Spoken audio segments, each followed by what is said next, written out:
The technician at the bottom of the diagnostic board had never repaired anything more complex than a tertiary relay junction. According to the station's assessment system, he never would. The Vareth Deep Station orbital platform existed at the outer boundary of coalition-recognized space, which was the kind of location that attracted two types of people: those who had nowhere better to go, and those who preferred that others couldn't find them easily.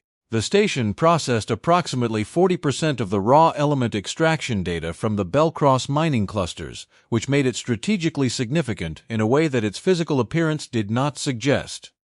The outer hull had been patched 11 times in 8 years. The internal corridors maintained a temperature that the environmental system classified as acceptable and that the human crew members classified as something else entirely. The station's engineering division operated under the Vareth Integrated Systems Protocol, which was the coalition's standardized framework for assessing, ranking, and assigning technical personnel. The protocol sorted engineers into 5 tiers based on a composite score derived from academic credentials, certified training hours, species baseline mechanical aptitude assessments, and field performance evaluations conducted during the intake period. Tier 1 personnel handled core systems. Tier 2 handled secondary systems with supervised Tier 1 access. Tier 3 managed peripheral maintenance. Tier 4 performed scheduled diagnostic cycles on equipment that rarely malfunctioned. Tier 5 existed on paper because the protocol required a lowest category, and that category had been populated, historically, by candidates who had submitted incomplete credentials, failed the intake aptitude assessments, or arrived at the station through administrative pathways that the senior engineers regarded with a specific kind of professional skepticism. At the start of the current operational cycle, with 61 engineers assigned to Vareth Deep, the tier distribution followed the expected curve except at the bottom, where a single entry sat in Tier 5 with a composite score low enough that someone in the systems office had run the calculation twice to confirm it wasn't a data entry error. The entry belonged to Caden Wolf. He was 31 years old, from a settlement on the outer reach called Dunmore Station, which was not famous for anything. He stood at 6 feet even and weighed 185 pounds, which were unremarkable physical statistics for a human male and entirely irrelevant to his job, except that they contributed to a general impression of ordinariness that the station's senior engineers had noted and interpreted in the way that people interpret ordinariness when they're already looking for confirmation of what they've decided. His academic record showed 2 years of technical coursework at a mid-tier coalition training facility. Incomplete. His certified training hours were 340, against the Tier 1 standard of 2,400. His species baseline mechanical aptitude score placed him in the 41st percentile for humans, which was not low enough to be remarkable and not high enough to be notable. His intake field evaluation had been conducted by senior engineer Tovin Rail, who had written in his assessment summary that the candidate demonstrated adequate basic competencies with no indicators of advanced technical intuition. Tovin Rail was a Tier 1 engineer with 12 years of certified experience and a species baseline score in the 94th percentile for his kind. His assessments were regarded as definitive. What the Vareth Integrated Systems Protocol did not measure, because it had not been designed to measure it, was what Caden Wolf had been doing since he was 8 years old. His father, Dex Wolf, had spent 32 years as a field maintenance specialist on independent extraction platforms, before an accident at the Pelorum cluster had ended his career, and 8 months later his life. He had been the kind of engineer that certifications don't produce, and assessments don't capture. The kind who understood mechanical systems the way some people understand language, not through rules but through pattern, instinct, and a quality of attention that looks, from the outside, like nothing in particular. For the 11 years between Caden's 8th birthday and his father's death, Dex Wolf had taken his son to work whenever the platform rotation allowed, which was often, because the outer reach had a flexible relationship with child labor regulations and a practical relationship with the reality that useful hands were useful hands. He had taught the boy not with formal instruction, but with the specific pedagogy of men who know things they don't have academic language for. By doing, by watching, by asking what do you think is wrong, and then waiting without impatience for the answer. Caden had learned to listen to machinery before he learned to read a diagnostic schematic. He had learned to identify a failing seal by the change in vibration frequency before the pressure sensor registered an anomaly. He had learned that most mechanical failures announce themselves long before the official systems detect them if you're paying the right kind of attention. He had never completed his formal training because, in his second year, his mother had needed help that he was available to provide, and the training facility was not in a position to wait. He had arrived at Vareth Deep Station with incomplete credentials, inadequate certified hours, and a composite score that placed him in a category the protocol had created as an administrative formality. He had also arrived with 23 years of accumulated pattern recognition that the assessment system had no instrument for measuring. The day Caden Wolf was assigned to Tier 5, Senior Engineer Bren Colas had made a comment in the engineering common room that the people present had laughed at and later repeated. It was the specific kind of comment that institutions generate when they have decided what a person is worth before they've watched him work. Brief, certain, and structurally dependent on the assumption that the hierarchy has correctly identified who belongs where. Caden had heard it. He had not responded to it. He had gone to the tool bay, signed out the diagnostic kit assigned to Tier 5 personnel, and started his shift. He spent the next 14 weeks doing what the tier system assigned him to do: scheduled diagnostic cycles, peripheral maintenance checks. The equipment he was authorized to work on was the equipment that rarely malfunctioned and, when it did, failed in straightforward and predictable ways. He performed every task completely and correctly, and returned every tool to its proper location, and filed every report in the format the protocol specified. He did not challenge his tier assignment. He did not request a reassessment. He did not, as far as anyone in the station's engineering hierarchy could observe, exhibit any qualities that suggested the tier assignment was incorrect. What he did do, during off-shift hours and in the maintenance corridors that the senior engineers walked through without stopping, was pay attention.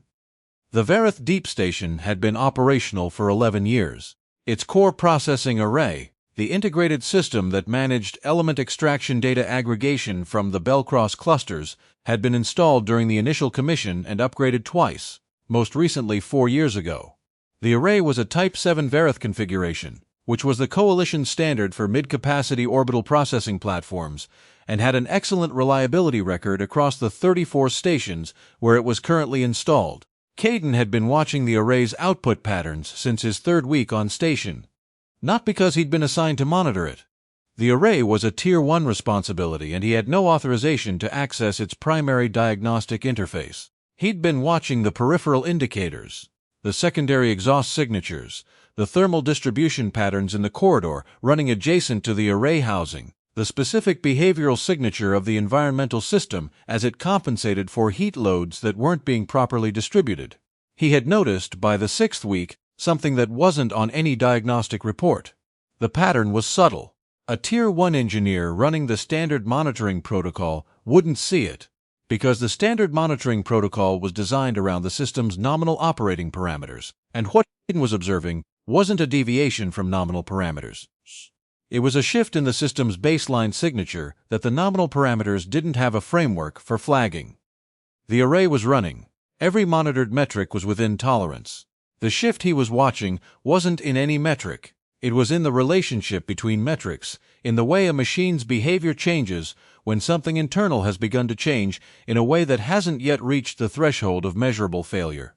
His father had spent years teaching him to recognize exactly this: the period between when something starts going wrong and when instruments say something is going wrong, the gap that costs platforms and careers and sometimes lives when nobody has been trained to see it. By week 10, Caden had a specific hypothesis about what was developing inside the Type 7 array's primary resonance coupling.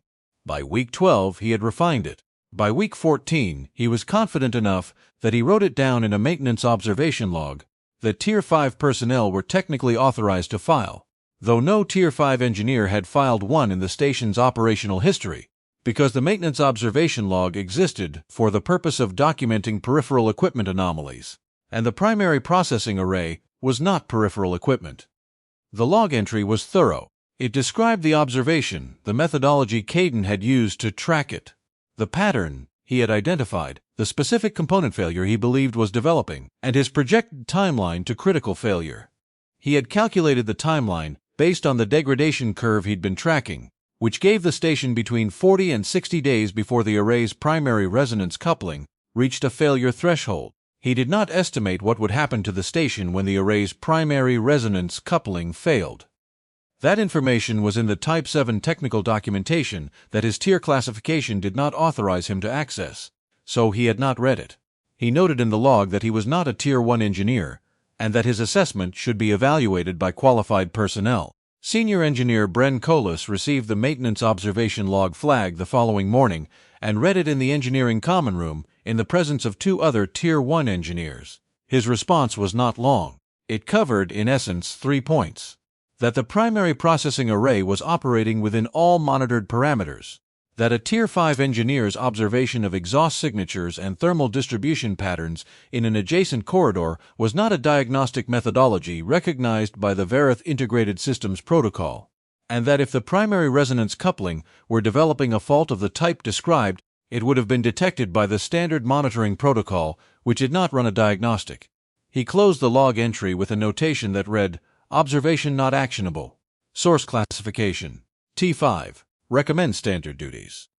The log entry was archived. The protocol moved on. Cadenwolf returned to his scheduled assignments. 26 days later, Vareth Deep Station's primary processing array experienced an uncontrolled resonance cascade in its primary coupling junction. The failure did not happen slowly. Type 7 array coupling failures, once they reach cascade threshold, progress from first anomalous reading to critical state in approximately 4 minutes. The station's automated response systems were designed for this timeline and executed correctly. Containment protocols engaged. Backup processing nodes attempted handoff. Emergency alerts propagated through the station hierarchy. The Tier 1 engineering team was activated. Senior Engineer Bren Colas arrived at the array control interface 40 seconds after the cascade alert. The problem was that the cascade had progressed faster than the design specification predicted, because the fault had not originated where the standard diagnostic framework looked for coupling failures. It had originated in the specific location, and through the specific mechanism that Caden's log entry had described. The backup nodes handled 60% of the array's processing load. The remaining 40%, the portion that required the primary coupling to function, was offline. The station's extraction data aggregation from the Bellcross clusters had dropped to partial capacity. For an orbital platform that processed 40% of the regional extraction data, partial capacity was not a maintenance problem. It was a coalition infrastructure problem. The station had 72 hours before the cascading data backlog reached a point of non-recoverable loss for the current extraction cycle, and the cascade without intervention would reach the secondary coupling in approximately 18 hours, which would drop capacity to near zero and extend the recovery timeline beyond the 72-hour window. Senior Engineer Colas ran the Tier 1 diagnostic suite. He ran it correctly and completely, and it told him what the station's assessment system had been telling him for 11 years, that the array was functioning according to its monitoring parameters up until the moment it wasn't, and that the failure had originated in a location and through a mechanism the monitoring protocol wasn't designed to catch. The Tier 1 team worked for 3 hours. They stabilized the cascade at the primary coupling. They could not complete the repair. The resonance coupling repair required accessing the array's internal junction architecture, and the junction architecture of a Type 7 array in mid-Crascat had specific thermal and interference conditions that made standard repair methodology inadequate. The technical documentation specified a repair window of approximately 6 hours under those conditions. Colas was 4 hours in and had made partial progress. The station commander, a DREV administrator named Seville, received the engineering team's status update and the 72-hour window assessment and asked, with the specific precision of someone they didn't like, what options remained. Colas said that the repair was ongoing and that the timeline was challenging. Seville asked if there were other engineers on the station. Colas said yes and began listing Tier 1 and Tier 2 personnel. The adjutant standing at Seville's right had pulled up the station's full personnel roster on his data tablet. He had scrolled past the tier designations once, then scrolled back. He had found the maintenance observation log entry that had been filed 26 days prior, read the 4 paragraphs of technical observation, and noted the source classification at the bottom. He said quietly that there might be someone else. Colas said nothing for a moment. Then he said that the individual in question was a Tier 5 engineer with incomplete credentials and 340 certified hours, and that the repair required Tier 1 competencies. Seville looked at the timeline on the screen in front of him. He looked at the repair progress percentage. He asked Colas how long his team needed to complete the repair at the current pace. Colas did the calculation and gave an honest answer, which was that they needed more time than the secondary coupling had before cascade propagation. Saval said, "Bring him up." Caden Wolf arrived at the array control room 40 minutes after the call reached him. He had taken the 40 minutes because that was how long it took to walk from the Tier 5 maintenance corridor to the control room. And he had walked at the pace he walked everywhere, which was the pace of someone who knew where they were going. The Tier 1 team was still at the array interface. Bren Colas was at the primary console. He did not look at Caden when Caden entered the room. He gave a technical briefing that was thorough and correct, and delivered in the tone of someone fulfilling an obligation they found professionally uncomfortable. Caden listened. He asked 2 questions. Colas answered them in a way that indicated he had not expected them to be. The questions asked. Then Caden looked at the array housing for a long moment without saying anything. The Tier 1 team waited. He said, "The coupling isn't the primary problem. The coupling is where the cascade presented. The originating fault is in the thermal buffer interface behind the secondary mounting bracket, left side of the junction. That's where it's been developing. If you repair the coupling without addressing the buffer interface, the repair holds for maybe 6 hours before it cascades again." Colas said that the thermal buffer interface had not shown any anomaly readings. Caden said, "I know, that's the problem with the monitoring protocol for this configuration. It measures the buffer's output state, not its resonance signature. The signature's been shifting for 14 weeks. There was a pause in the room that had a specific texture to it. The texture of people who are very confident about a set of facts encountering a statement that requires them to reconsider those facts without enough time to do so comfortably." Saval's adjutant, who was still holding the data tablet with the maintenance observation log entry on the screen, did not say anything. He looked at the filing date. He looked at the current date. Caden asked for access to the junction interior and a Type 4 resonance probe that wasn't standard issue for Tier 5 equipment, but was standard issue for Tier 1. Colas said nothing for 3 seconds. Then he authorized the access and handed over the probe. What happened in the next 4 hours and 19 minutes was documented by the array control room's recording system, and reviewed in the following weeks by a number of people at Vareth Deep Station and at the Coalition's Systems Oversight Office, with varying degrees of careful attention. Caden Wolf worked from the inside of the junction architecture outward, which was not the standard repair sequence. The standard sequence addressed the accessible coupling components first, and worked inward. It was efficient for conventional failures. It was inadequate for a failure that had originated at the interior interface and propagated outward, because repairing the accessible components first left the originating fault active. He worked without referring to documentation. He worked in the thermal and interference conditions that the technical specification described as requiring 2 engineers and specialized protective equipment.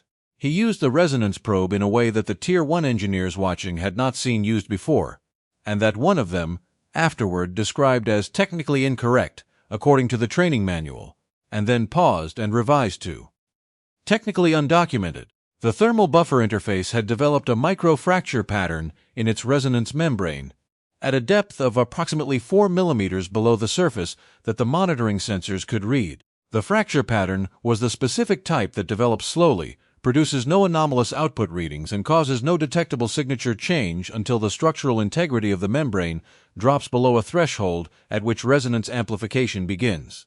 At that point, the process is not gradual. It is fast, and it propagates to adjacent systems. Caden addressed the membrane first, then the coupling, then the secondary stabilization points that the cascade had stressed but not yet damaged. At 4 hours and 19 minutes, he backed out of the junction housing and stood up. He said, "You can run the restart sequence." Colas ran the startup diagnostic. The array came online. The cascade containment dropped as it was no longer needed. The processing load shifted back to primary capacity. The backup nodes returned to standby. On the monitoring dashboard, every metric settled into its nominal range and stayed there, which was exactly what the monitoring dashboard had been showing for the 14 weeks before the failure. Except that now, for the first time in those 14 weeks, the nominal readings reflected actual nominal conditions rather than a system concealing a developing fault. The extraction data aggregation from the Bellcross clusters returned to full capacity. The station's 72-hour window closed because the problem was resolved. The Coalition Systems Oversight Office received an updated status report. that changed the incident classification from critical to resolved. The engineering common room was quiet that evening, in the way that rooms are quiet when the people in them are reconstructing a sequence of events and arriving at conclusions that require adjustment to previous assessments. Caden Wolfe ate in the common room at his usual time. He sat at the same seat he sat at every evening. He ate without speaking to anyone, which was also his usual pattern, and then he returned to the Tier 5 maintenance corridor and filed his shift report in the format the protocol specified. Commander Saval reviewed the incident record the following day. He read the repair documentation. He read the 4-paragraph maintenance observation log entry that had been filed 26 days before the cascade failure. He read Colas's notation at the bottom of the log. Observation not actionable. Source classification. T5 recommends standard duties. He sat with the documentation for a long time. He submitted a formal request to the Coalition Systems Oversight Office for an emergency reassessment of engineering specialist Caden Wolfe under the Vareth Integrated Systems Protocol's Exceptional Circumstances provision, which allowed tier reclassification outside the standard cycle when operational evidence warranted it. He noted in the request that the standard assessment methodology had demonstrably failed to capture the candidate's actual competency level. He attached the maintenance observation log entry, the incident record, and the repair documentation. He also noted in the comments section of the request that the station had come within 18 hours of a secondary cascade that would have taken the Bellcross data aggregation offline for an estimated minimum of 3 weeks, and that this outcome had been prevented by the analysis and repair work of an engineer whose intake assessment had classified him as inadequate for complex systems work. The Coalition Systems Oversight Office received the request and assigned it for review. Senior Engineer Bren Colas submitted his incident debrief 48 hours after the repair. It was a thorough and technically accurate document. It described the cascade event, the response sequence, and the repair methodology. It noted, in Section 4, that Specialist Wolfe had identified the originating fault location through methods that were not consistent with documented diagnostic procedure and had performed the repair using techniques that were not represented in the certified training curriculum. In Section 5, under Contributing Factors, Colas wrote, "Existing assessment framework does not capture field-developed diagnostic capability. Recommendation: Protocol review for engineers with non-standard credential pathways." He did not mention the maintenance observation log entry that he had closed 26 days before the cascade. Some things did not need to be in the permanent record. Caden Wolfe was notified of his reassessment request 11 days after the incident. He read the notification in the Tier 5 maintenance corridor, where he had been assigned for the past 16 weeks. He read it once, filed it in his personnel folder, and went back to the scheduled diagnostic cycle he had been running.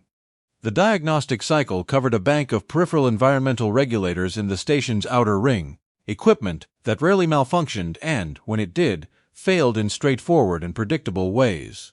He was 20 minutes into the cycle when he found something. Not a major fault, not a cascade in development. A small anomaly in the resonance signature of a pressure membrane in Regulator 7. The specific type of small anomaly that produces no output deviation, triggers no monitoring flag, and announces nothing to any system designed to look for conventional failure indicators.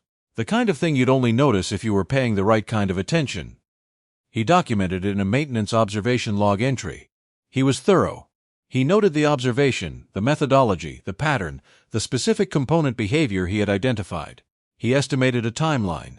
He noted that his assessment should be evaluated by qualified personnel and that he was not a Tier 1 engineer. Then he corrected himself, crossed out the last sentence, and filed the report without it.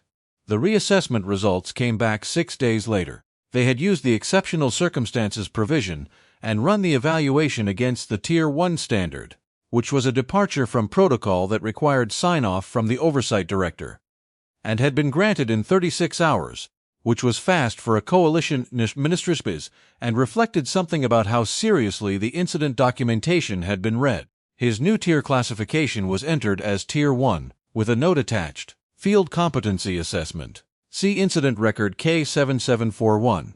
The assessment supervisor who processed the reclassification had been with the Coalition Systems Office for 9 years. She had reviewed several hundred tier assessments in that time. She filed the reclassification paperwork with the specific care of someone handling a document that was going to be cited in training materials. Then she pulled up the intake assessment that Tovin Rail had filed 16 weeks ago, the one that had described Caden Wolf as demonstrating adequate basic competencies with no indicators of advanced technical intuition, and she created a new field in the intake assessment form. She labeled it Field Observation Period, Mandatory, Minimum 60 days. She wrote a note to the Oversight Director recommending that the change be implemented station-wide. She did not mention the original assessment's author. Some things were better handled through structural revision than through attribution. In the engineering common room of Vareth Deep Station, the conversation had changed in the specific way that conversations change when the hierarchy has been revised by an event rather than by a process. It was not the sound of celebration. It was something less comfortable and considerably more useful. The sound of 61 engineers adjusting their internal models of who they were working with. Caden ate at his usual time, in his usual seat. He did not speak about the incident. He did not speak about the reassessment. When a Tier 2 engineer across the table asked him, with genuine curiosity, how he had known where the fault originated before the diagnostics had shown anything, he considered the question for a moment. Then he said, "My father used to say that machines don't hide problems. They just speak a different language than the manuals are written in. You have to learn the language first." He finished his meal and returned to the Tier 1 assignment roster that had been waiting for him since that morning. On the wall of the Tier 5 maintenance corridor, the assignment board still listed his name under the daily peripheral diagnostic cycle. It hadn't been updated yet. A junior engineer noticed it 3 days later and flagged it to the administrative assistant, who removed it with the specific efficiency of someone correcting an error that had simply been waiting for someone to notice it. The board was updated. The corridor went on. Somewhere in the outer ring, Regulator 7 had been scheduled for inspection, documented in a log entry by the same engineer, who had filed the entry that everyone had read once and dismissed and would spend a long time not discussing. The inspection was completed 2 weeks later by a Tier 1 crew following Caden's original report. The pressure membrane was replaced before it failed. No cascade, no alert, no incident record, just a system running the way it was supposed to, maintained by someone who had learned to listen before he learned to measure.